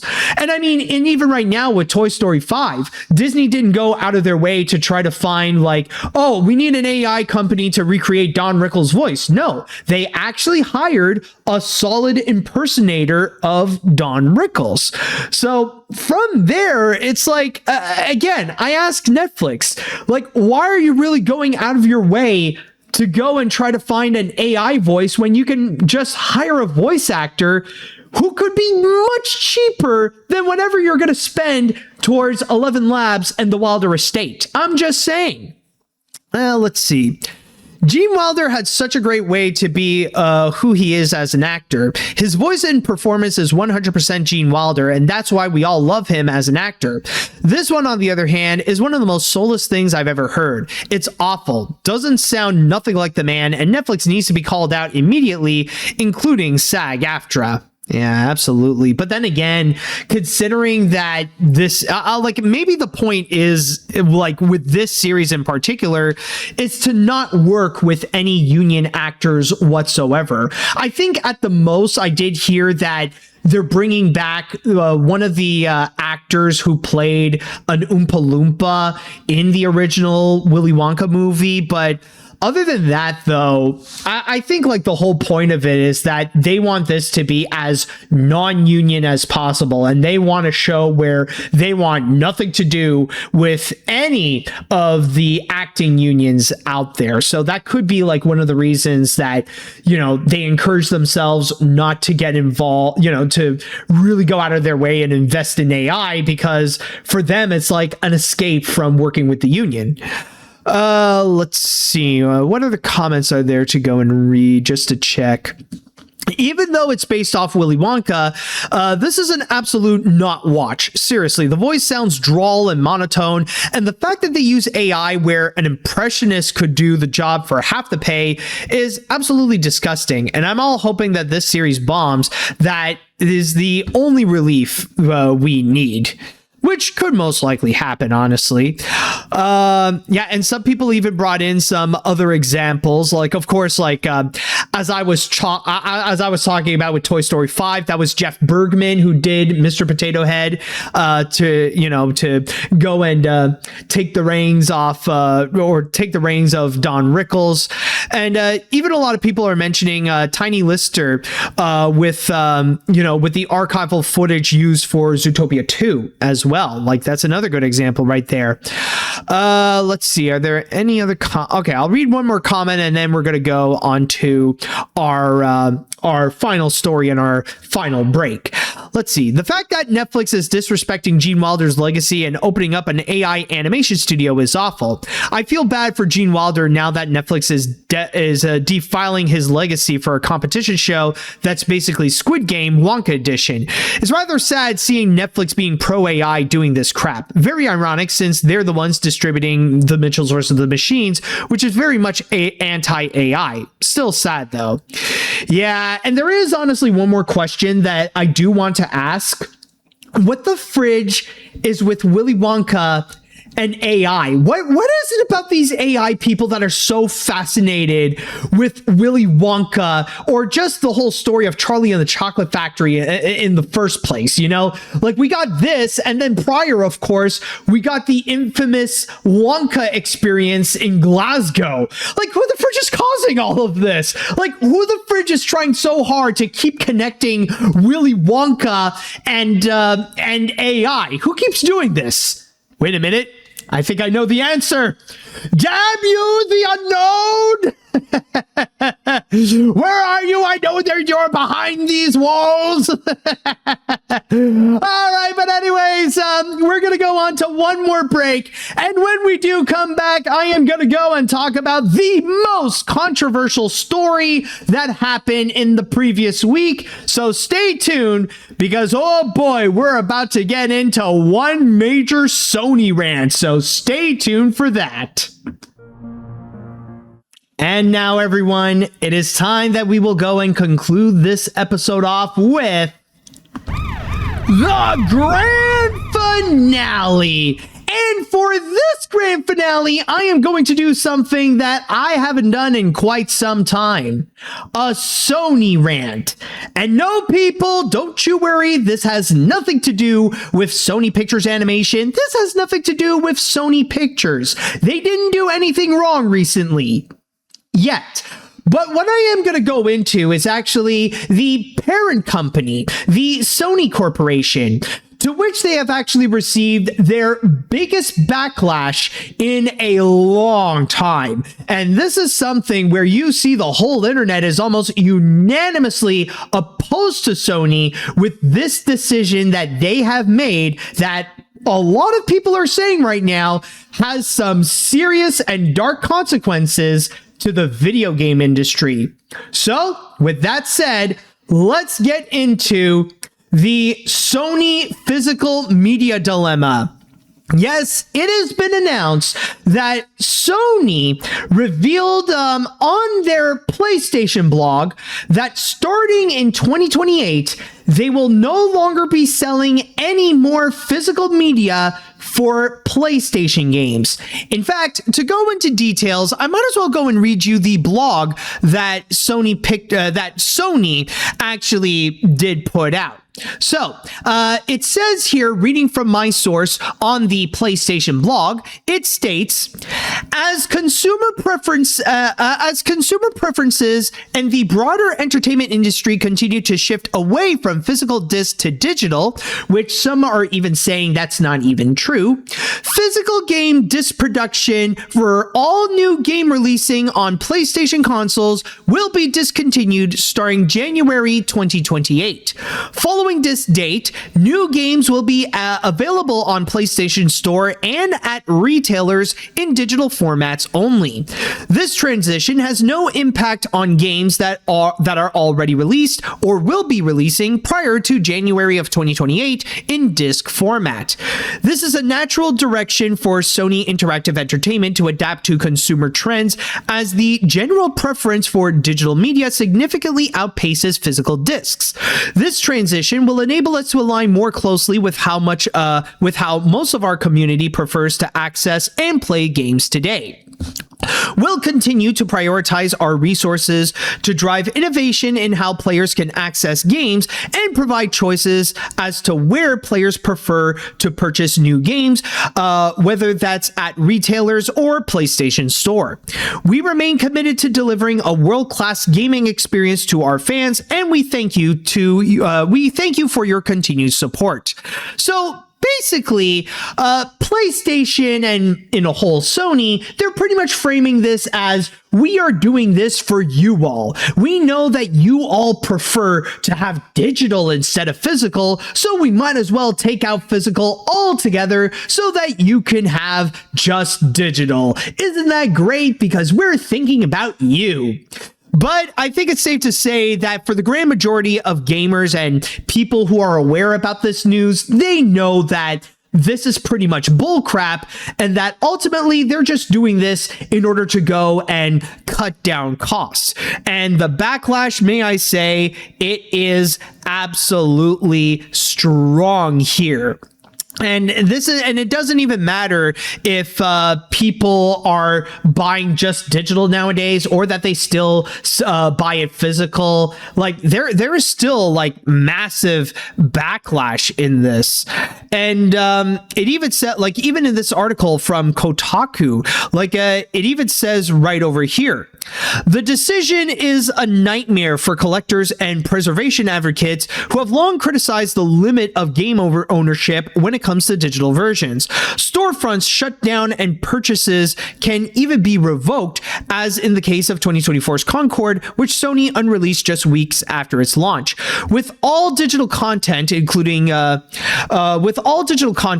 games, movies, and music, players are purchasing a personal license for non-commercial use, a Sony spokesperson noted to GameFile. A reminder that players don't actually have the same rights over digital purchases as they do with physical ones. Just last week, Sony deleted hundreds of movie users had already purchased from their libraries, which I am going to get into soon enough on there.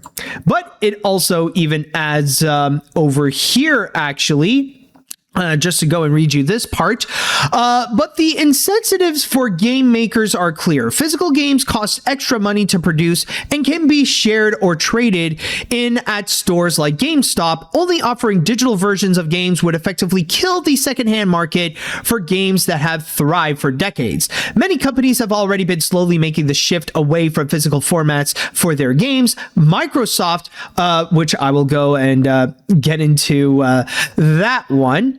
But to go and continue, unlike single-use codes, though, at least the game keys that the Switch 2 has been doing can still be shared and traded. It doesn't sound like Sony is considering any similar compromises for physical media on its upcoming PS6. So that's basically the big thing about this. It's the fact that there's a lot more that is going to be lost here when it comes to when it comes to deleting physical media. In fact, the reason why I want to go and share with you all about this, as you guys probably know, you are aware that I am a big fan of physical media. And even when it comes to movies and shows, I love collecting DVDs, Blu-rays, and in some cases 4K as well. And I would even say the same can actually be said in terms of video games. In fact, there is actually something that I would like to go and show you all. Like, to go and give you proof that I definitely am a major collector of physical media in terms of games, let me show you my collection of games right over here. So for those of you listening, I'm just presenting here, and by the way, the top shelf, that's you can't really see much, but that's like my little Kirby shrine. But you could see over here that I've collected a bunch of physical media over the years, even some retro ones as well, just to go and give you a nice little scan. And the same can also be said when it comes to the handheld stuff. So this is just to go and show how I am absolutely a major collector of physical media. So let me just place this back over here. Let me just go and switch something up also, just to put it back to its regular spot. There we go. So anyways, as I was saying, yes, I am a major collector of physical media, because when I want to buy something, I want to be sure that I actually have it. Like, I want to be sure that it is something that I can actually possess in my hand, and that it is something that I could take it out of the box and that I would put it in my console and that I could go and play the game itself. But the thing is that as the Kotaku article would go and state, this is much more than just physical media. This is much more than just buying a game onto, it's more than just buying a game on physical copy and actually owning a cartridge or a disc. Because the big thing is that this is about ownership, because the dark truth when it comes to digital media, like when you're getting something digitally and you're buying it officially off of these major corporations, and this is not just from this isn't just with games like with Sony or Nintendo or Microsoft, but even like when you're buying like movies and stuff from Apple or from Amazon or what have you, you're not actually getting the actual product you're buying. You're not actually getting those movies or those games or whatever media. What you're getting is a license to go and experience it. What you're getting is just, you're kind of like lending it off of the company in order to go and have it yourself. And the big problem is that because you don't have full ownership, the companies are allowed to go and do whatever they want. If they no longer have the rights to go and present that piece of media, then they'll have no hesitation to just take that away from your collection, regardless if you have actually spent full price on that thing. And the funny thing about it is that Sony themselves have recently proved that example. It was literally just a few days after making that announcement that they're giving up on physical media that there was the news about the fact that they would remove literally hundreds of movies and shows from the PlayStation Store. Now, to go into my source on Game Informer, it actually states right over here that Sony has announced it is removing hundreds of purchased movies and TV shows by Studio Canal from players' digital libraries. This will begin September 1st, with Sony citing seemingly expiring content licensing agreements as the reason. You can view the full lengthy list of content being removed from players' PlayStation digital libraries by checking out Sony's announcement post published back on Friday, June 26, what the fridge is the word? Succinctly reads, from September 1st, 2026, due to our content licensing agreements, you will no longer be able to access your previously purchased content from Studio Canal, and it will be removed from your video library. The news first attracted attention thanks to a social media post by user Somatic, who shared a message sent by the PlayStation Store to users notifying them that their purchased content would soon become unavailable. And I can guarantee you, I know that some people would go and argue, who cares about that? I mean, people don't go and buy movies and shows off of PlayStation, out of all things, but it is a prominent example of the negative parts of owning something digitally. It's the fact that you don't truly own it, and that companies can have every right to go and take that away from you, regardless if you have fully paid it or not. And it even stated in this Game Informer article that there is no word about getting your money back whatsoever. Whatever money you may have paid for it, it's going to be completely gone. And there is a likelihood that yes, Sony could do the same thing with whatever games that you're going to go and get. And also, there is some other detriments about when it comes to owning something digitally, because one thing that people will say that is an upgrade compared to physical media is that you end up getting a lot more space. You know, you don't have a box or you don't have a thing that would go and take up space in your living room or whatever, just so that you can have the convenience of having the game that's already in the console. Well, in that case, I would actually go and argue that is not necessarily true. Sure, it doesn't take up any physical space, but it definitely does take up a lot of digital space. Because the thing is, especially nowadays with these AAA games going around, the problem with those is that they would take up a lot of space in your hard drives. I know that nowadays, a lot of the big games, they would take like many gigabytes worth of space. They would even take like dozens. And considering that Grand Theft Auto 6 is going to be coming soon, like they say at the end of this year, but you know, we'll see. But the thing is that I did hear that with GTA 6, that's going to be like, it's going to take up a lot of gigs.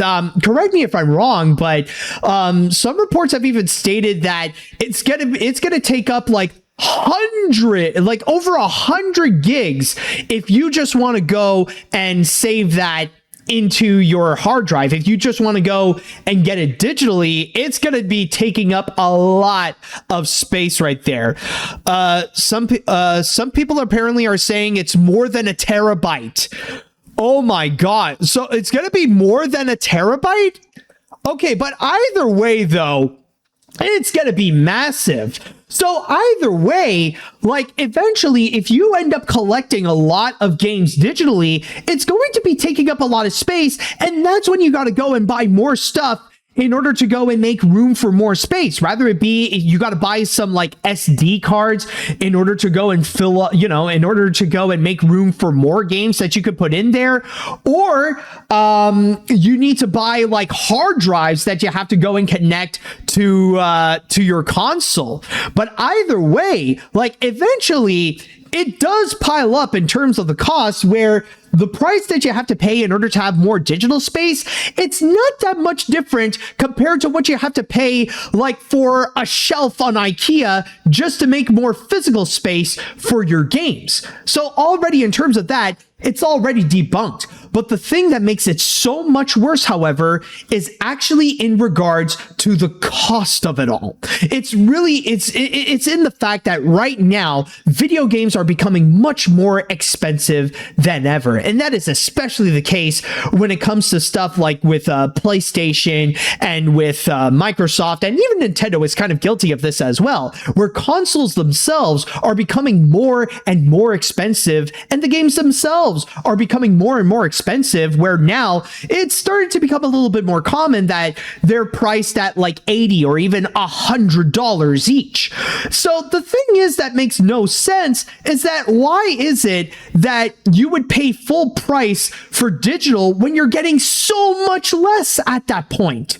So, and that's the thing that makes it much more frustrating, is that now Sony, they want to go and take away that aspect where like they're taking away physical media, where now you still have to pay the same price as physical media, but you end up getting a lot less. And that is especially the case with the ownership. And the sad news of it all is that with Sony, they're not the only ones that are doing this, because now we're starting to see other companies start to do a little bit of the same. And that is the case with Microsoft over here, considering that recently, just to go and read you from my source on The Verge, it actually states that Microsoft will likely soon follow Sony and stop production of physical discs for Xbox games. But instead of leaving physical discs behind entirely, sources familiar with Xbox plans, with Microsoft's plans, tell me the company has quietly been working on a disc to digital feature that will allow Xbox owners to digitize their existing physical game connection. And it really doesn't help, by the way, that with Microsoft, like on the day that I'm recording this, there's also another piece of news that is going pretty badly for Microsoft right now, considering that they have laid off 4,800 employees.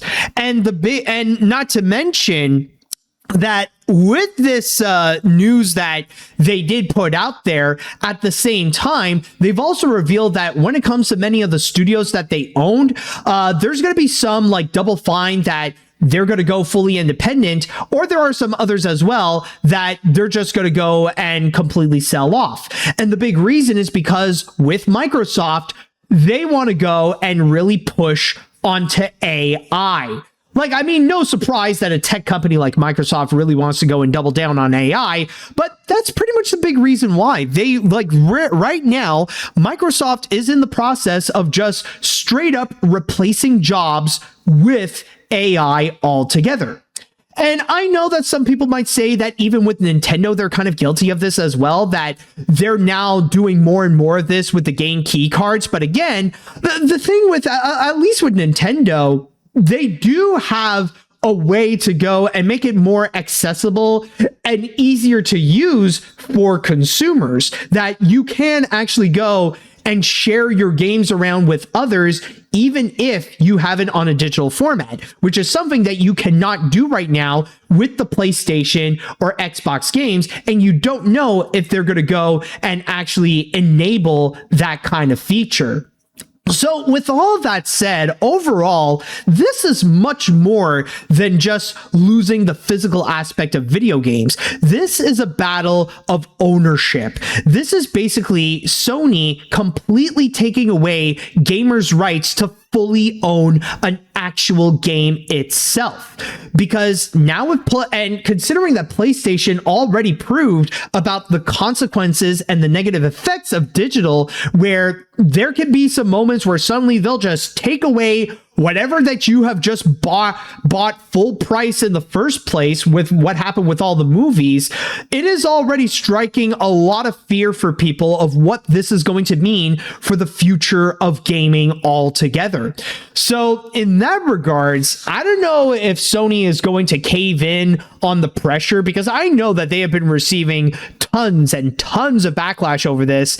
I don't know if Sony is going to legitimately cave to the point where they're just going to move on, where they're going to re-enable physical media, or they're just going to keep going as if nothing happened. But still, though, it is a pretty dark sign of what's going to be to come in gaming in general.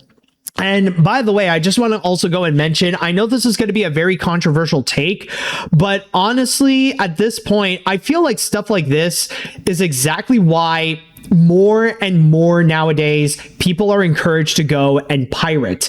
And I know that my thoughts on piracy in general has evolved over the years, but honestly, I feel like nowadays, especially in this age of streaming, and especially with how companies like Sony are trying to make sure that you don't fully own the things that you have bought full price, for me, I can't help but feel like the only difference between buying a game digitally and pirating that same game would be just, one, pirating, you don't have to pay a single thing, and two, with pirating, you fully own the thing. Like, it's fully in your hard drives, like you have it yourself, and there's nothing that the companies can really do about it. So yeah, honestly, it's really frustrating to see the greed of corporations and the greed of Sony with how far they would go and take it. And yeah, like I do agree. It is concerning to see the future of gaming with this kind of direction that it's going. And I mean, what the future is going to hold, and is Sony going to like pull back from this ultimately? We'll just have to wait and see. But I just want to go and express my bit of why this is such a terrible and very concerning idea. And with that said, now I would like to pass this on to the chat wall, and I want to go and ask you all, what do you all think about the Sony controversy and removing physical media from games altogether? Do you guys actually agree with the idea? Are you guys upset about the idea? Let me know what you all think. All right, let's see. I'm someone who always prefers physical media when it comes to when I buy my games. And this is just awful. Seeing that Sony is discontinuing physical media for their games is terrible, especially when the companies can just take the digital stuff away. And this really just makes Sony look bad. Seriously, between this and Microsoft laying off a bunch of employees, it's making me question the future of gaming industry. Seriously, even Nintendo isn't this bad. Yeah, I know that with Nintendo, like they have a bunch of their own stupid crap that does make them look like a bad company, but even at that though, like we've seen how Sony and Microsoft can honestly be so much worse, especially when it comes to their stance on how gamers own the games and also with AI in general. It's worth mentioning. Let's see. This is why I've been hammering to people, Sony is no better than any company. And this right here is a good example of why companies aren't our friends and they will leech off your trust only to take away your right to own your stuff. Plus, I know this isn't about Sony Animation, but we can't forget that half of the work for Spider-Verse were half of the workers of Spider-Verse were laid off after the second film, while the remaining half had to do crunch for the third production. Yeah, and I mean, I know this is like a side thing. I know this is unrelated to what we're talking about, but yeah, this is also another terrible aspect where things happening at Sony, it's not great. And like all the love and praise that people are giving to Sony, like just because of like, oh, they're the makers of Spider-Verse and K-pop Demon Hunters. It really goes to show that they don't actually care of what happens to the animators working on those productions, because yeah, as much as they want to give crap at Disney, at least from what we can tell, the way that Disney animators are treated, they're not as bad as what's happening at Sony. And even if people would go and bring up with what's happening at Pixar, yeah, it's about as bad as Sony. And if Pixar deserves backlash for how the animators are treated, people should be doing the same thing with Sony, regardless of the quality of the kind of features that they would be putting out. Otherwise, it really does go to show that the whole Disney hate is nothing more but absolute performative, and that they don't actually care about the animators working on those movies. Even if they would go and claim like, oh, but they're great. No, we're just going after the company. Bullshit, man. You're doing nothing to the company, and all you're doing is just throwing animators under the bus. I'm just saying. Let's see now. Well, this is disappointing as a PlayStation owner. After hearing news about Sony discontinuing physical disc, it may be a good reason to buy a Switch 2 instead of PS5 because of great first-party and indie games. I don't know if Nintendo is going to do the same thing. I'm looking at you, Game Keycard, but hopefully this is not going to happen soon. Also, it would be a good to buy and play retro games. Go watch GameSack on YouTube. All right. Let's see.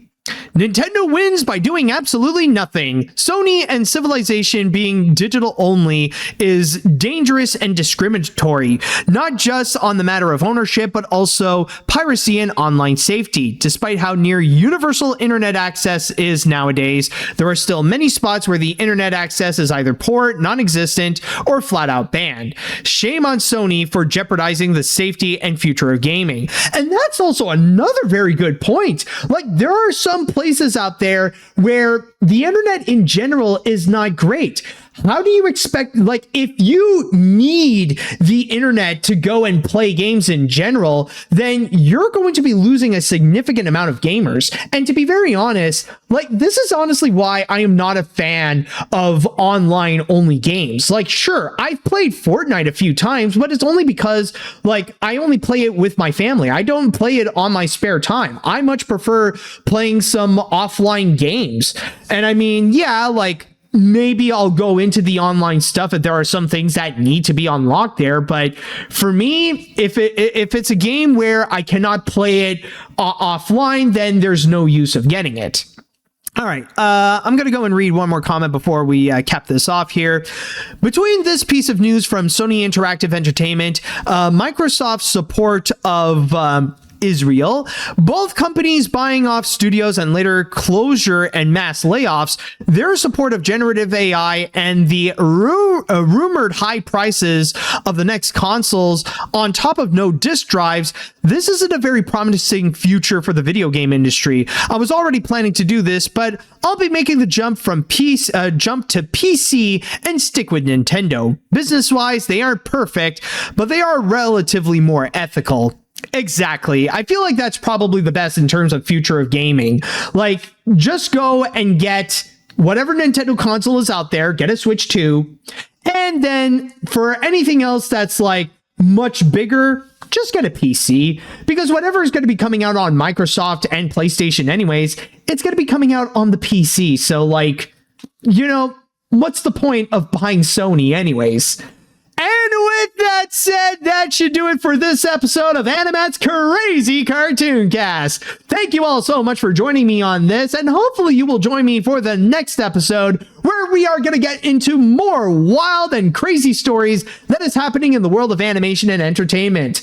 Also, I just want to go and add that if you guys enjoyed your time here on AniMat's Crazy Cartoon Cast, don't forget to go and subscribe onto the AniMat's Crazy Cartoon Cast YouTube channel and the Animat Live Twitch channel as well. Also, if you guys are listening to this on whatever podcast service you're listening to, whether it be on Spotify, Apple, Amazon, or Google, or whatever it may be, don't forget to go and follow me there as well. And with that said, I would like to say thank you all so much for listening. Thank you all so much for watching. And until next time, see you later, dudes.